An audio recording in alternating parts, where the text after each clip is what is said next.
OMG, you're a stormtrooper. Sounds heroic, right? Yeah, until you realize your job's mostly dying in groups and missing every single shot. Training is a joke. You're floating upside down doing push-ups while your drill sergeant screams through static, "Feel the force." Bro, you can't even feel your arms. Your blaster jams, overheats, and somehow shoots the ceiling more than enemies. Lunch, a beige paste that tastes like punishment. The armor, hard shell, zero comfort. You can't sit, can't see, can't scratch an itch without permission. Your morale, long gone. Your paycheck, missing in hyperspace. Meanwhile, Luke's on a beach somewhere while you're scrubbing carbon scoring off a wall the rebellion already blew up. Congrats, Trooper. You're the galaxy's most consistent disappointment. By the way, you think joining the Galactic Empire was your big glow up, but here, a guy kills employees via mood swings. The pay, a cosmic joke. The benefits, you get vaporized in matching armor. Those shiny white suits. Looks cute when puppets dance together. Your bunk, smaller than Yoda's closet. Dream of a promotion? Try surviving a staff meeting first. And HR, oh, that's rich. You file a complaint, Darth Vader files you. They call it honor, yeah. They say you're part of something bigger. Yeah, like the Death Star, which keeps exploding every few years. Meanwhile, other folks are chilling in space bars, sipping blue milk, flirting with smugglers. You're out here getting roasted by rebels and holding a blaster that shoots like a wet sneeze. Great, you didn't enlist. You subscribed to Galactic Suffering, renewed annually. But hey, cheer up. You're serving under Darth Vader, the man, the myth, the malfunctioning air purifier. He breathes first and kills people for breathing wrong. Inspirational. You think, at least I'll get a break after training. Wrong. Another rebellion pops up. Because apparently, that's the Empire's idea of cardio. You're shipped to some planet to fight rebels armed with hope. Still, you tell yourself, this is the one. I'll finally hit something. Sorry, bro. You couldn't hit a parked starfighter if it begged you. Your missions? A delightful mix of being cannon fodder, explosion decor, and that guy who screamed before dying. Congrats. You're a triple threat to yourself. Then comes graduation day. Hooray, you made it. Time to serve the glorious Empire and get vaporized in record time. You don't even make it past the opening credits before becoming dust. Your first assignment? Invade a rebel base. Easy job, they said. Sure, if your definition of easy includes getting laser tagged by a farm boy who just found out lasers hurt. Meanwhile, Lord Vader casually walks in afterward, murders everyone, and gets all the credit. You're lucky if someone remembers to sweep up your helmet. Being a stormtrooper, oh yeah, real glamorous. You're basically a human traffic cone with a gun. You're not a hero. Your background noise with health insurance. Names? Nah. You're TK421. Sounds less like a soldier, more like a broken Wi-Fi password. Rebels get medals. Jedi get destiny. You get helmet sweat and regret. March 12 hours a day just to lose to teddy bears. You're outsmarted by beeping trash cans and roasted by smugglers with perfect hair. Half your squad's aim is so bad, you're more likely to die from friendly confusion. Your dream? Serve Darth Vader. Reality? Be his daily choking practice. You train for years to die 5 minutes into every movie. That's called consistency.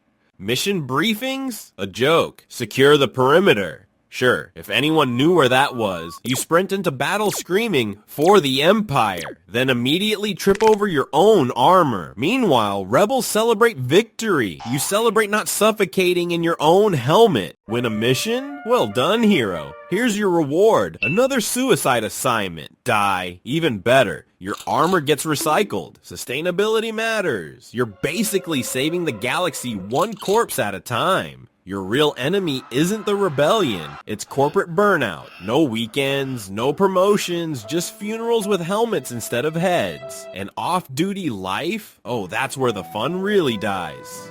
Wake up, march, shoot, miss, repeat. It's like a motivational quote from hell. Your day starts at 4 a.m. to the soothing sound of "For the Empire." Breakfast? This time, definitely an expired poop. You line up for drills while your sergeant screams like his headset's possessed. 200 push-ups for the Emperor? Sure, maybe he'll notice you from his lava jacuzzi. Then comes target training. They tell you to aim with your soul. Your blaster aims someone's ass, and your helmet fogs up like a broken aquarium. a.m. How lucky, soldier. You're not defending the galaxy. You're surviving the world's worst internship in space armor. By noon, it's feeding time, or what the Empire calls lunch. You grab your tray, already knowing what's coming. One gray cube and a mystery drink that probably doubles as engine oil. You bite it. Crunch. Is that metal?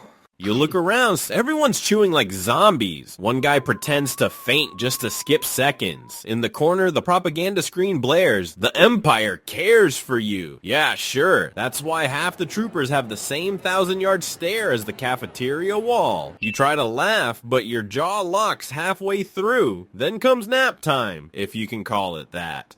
8 troopers, 1 room. You've got the snorer, the talker, and the guy polishing his blaster at 3 a.m. The lights never go off, so you sleep under a permanent interrogation lamp. You try small talk once. Complimented a trooper's shooting form. She said, "Fraternization violates Code 12B."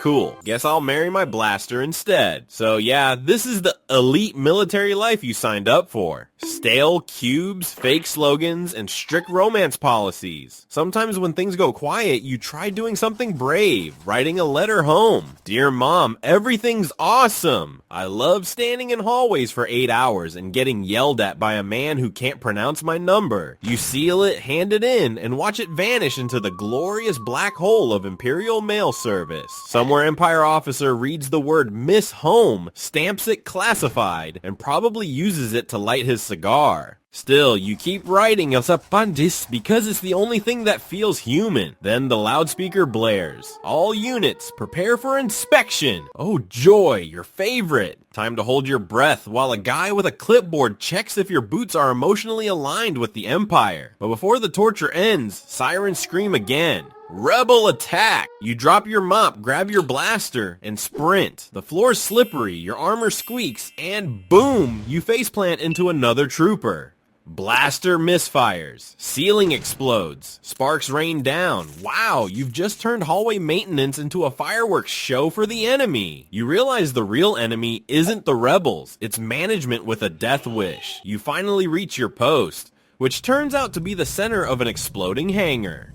The floor shakes, alarms scream, and smoke rolls in like the galaxy's worst concert. A blaster bolt zips past and nukes the cafeteria. There goes lunch. Guess starvation is part of the training module. Your squad lines up. Pure chaos in uniform. One guy's helmet's on backward. Another's gun is dead. The commander screams, "Hold the line," just before an explosion sends him cartwheeling across the hangar. Yes, finally, you salute the man who deserves an award for as long as to scream before impact. Then comes your big moment. You spot a rebel, take aim, fire. Click, blaster overheats, visor fogs, you start waving it like a hairdryer. The rebel ducks, yells, "You missed," and runs off. You chase him, but your dignity's already down. You think about a new career, moisture farming, pottery, anything without explosions. Then the floor rumbles. The Death Star's throwing its final tantrum. Boom, one blinding flash later, you're airborne, along with your paycheck, your dreams, and the last cafeteria tray in existence.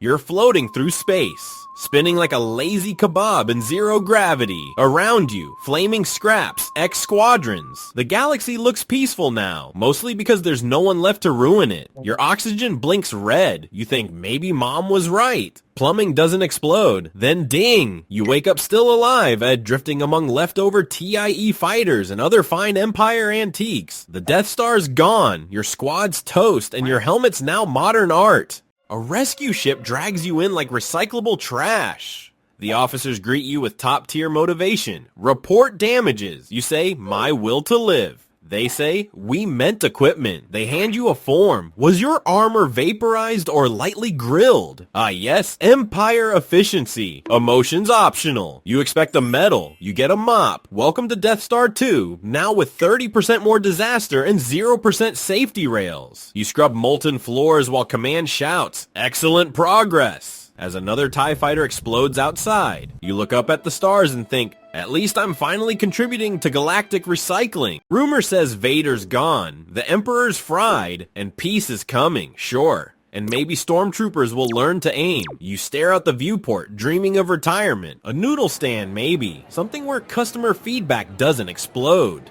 But you know the cycle. New recruits, same armor, same aim, same toothbrush punishments. The galaxy runs on bad management and unpaid overtime. You adjust your cracked helmet and sigh. They'll build another Death Star and another me to miss the target. The stars twinkle back, probably laughing, and that's your legacy. Galactic Empire's finest crash test dummy. History won't remember your name, but it'll meme your aim forever. Kids, wear your helmet on Halloween. Your pension? Vaporized. Your medal? Forget it. Still, you did it. You filled the background and screamed, "For the Empire!" on cue. Somewhere, a new trooper's mopping laser burns, thinking this time it's different. It's not.